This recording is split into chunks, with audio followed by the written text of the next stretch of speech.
Welcome to this week's Brittany's Bites, where we are going back to dessert to really satisfy that sweet tooth. And this week, I am making some cookies. I actually made these cookies recently for a cookie contest at work. Now, did I win the contest? No, I did not. Did I come in second? Third place these cookies were. However, I've been told that they were really good. They were the favorite for some people, including myself. What am I making?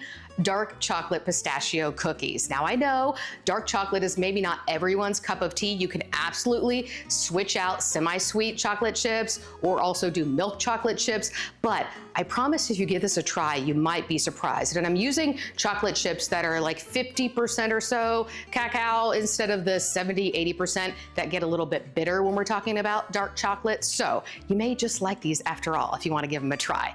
Let's get started. I already have my butter softened. Of course, I had a stick of butter sitting out unsalted earlier today. Had it sitting out for a couple of hours to get it to soften because this is really important. You don't want your butter to be too tough if you're trying to get the cookies going. So we've got the stick of butter in there ready to go. I also have a 1/4 cup of granulated sugar and then 3/4 cup of brown sugar. I'm gonna get this going and really make it light and fluffy and then start adding the other ingredients.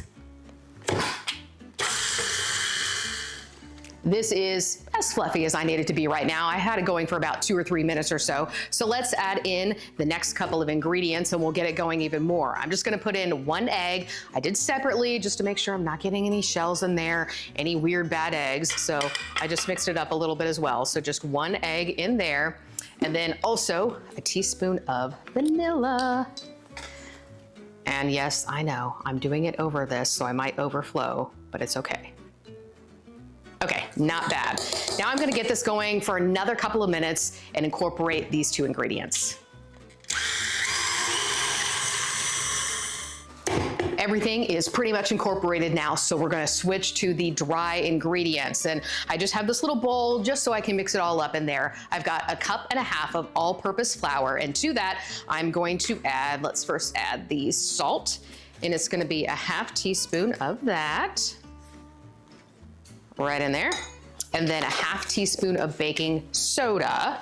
And then after that, we're gonna add the baking powder. So 1/2 teaspoon of those 2 things. The baking powder is gonna be 3/4 teaspoon. Thankfully, I've got one for that. I'm gonna scrape it off, get it in there. And then just to make sure it's all incorporated before I put it in there, I just got a little whisk it around.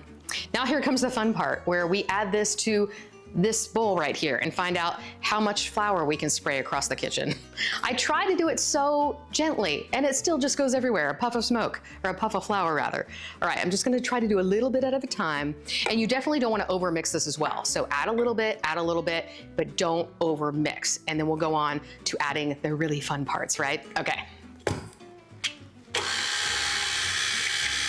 Okay, our dough, as you can see here, has really come together. So now we're gonna add in the mix-ins. The fun part, we're talking the pistachios and the chocolate chips. So we'll start off with the pistachios. I just have a bag of the roasted salted. You can get the lightly salted as well. And then I just did a rough chop. And you need about 3/4 cup. Thankfully, I've got little lines on this 1 cup measuring cup that kind of show me where it is, but measure with your heart. If you love pistachios, add more. If you don't love them as much, add less. It's okay. All right, I'm gonna pour these right in here. And then we're gonna go with the chocolate chips. Again, these are dark chocolate chips. You could use chunks if you'd like as well, or swap it out for the milk chocolate chips or semi-sweet. And you want to add about 1 cup in there, but I'm actually gonna cheat this a little bit. Normally I would go with extra chocolate chips. I'm going to go a little bit below the 1 cup mark, and I'll explain why later when we're putting the cookies together, but I'm just gonna put in about 1 cup. Now I'm just gonna mix everything together. Now a lot of folks like to just fold in the mix-ins so you're not chopping everything up and you're not over mixing the dough, but I'm just gonna do it slightly because I feel like if I don't, it doesn't get incorporated well. So I'm going to just put this down in and just sort of pulse it a little bit until it's all combined.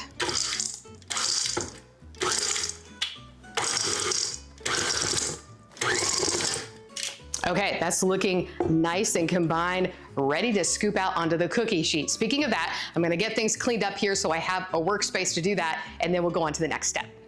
Now it's time to get these cookies baking in the oven. I have the oven preheated behind me to 350 degrees. Now it's time to get the cookies on my cookie sheet. I just put down my favorite kitchen accessory, a silicone mat. You can also use parchment paper, it's fine. And I have my little cookie scoop here just to make sure that everything is fairly uniform. So I'm just gonna get one scoop, put it here, and then keep going. And you wanna give yourself plenty of room. So I'm only gonna be doing about 2 like this, and then 1, and then, I'll probably only get about 8 on here. But here's the step that I want to remind you about. So remember, I didn't add quite as many chocolate chips as the recipe calls for. That's because I want the cookies to look very pretty. So I'm going to take a couple of extra morsels here and just stick maybe 3 right on top like that. And then they will bake and be on top when the cookie is done. So I'm gonna get this pan filled up and then pop them in the oven for about 10 to 12 minutes,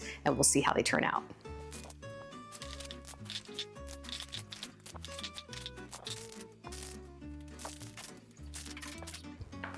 Okay, we have our cookies ready to pop in the oven, again, about 10 to 12 minutes, then they should be good to go. Just make sure that they're just starting to get a little bit golden brown around the edges, but maybe not looking fully cooked in the middle. That's when you know they are good and ready to go. They'll start sort of crisping up a little bit once you get them out of the oven, but you don't want to overbake them. So keep an eye on them. Here we have the cookies out of the oven. They've been in there for about 10 to 12 minutes. I forgot to mention one step I did before I pop them in. You can also do it after you get them out or leave it off altogether. I just have some coarse, flaky sea salt that I just did a little sprinkle on top just to bring out the sweetness of that chocolate and that little like salty sweetness, right? Okay, so here's another little tip. They're still very, very warm out of the oven. As long as your cookies are not too big for the glass here and you want them to look nice and perfectly round, go like this. And then, if they're still warm, they will go into a nice little round cookie shape. And then it'll seem like you have perfect cookies straight from the bakery. It's such a fun little trick and it's so easy to do.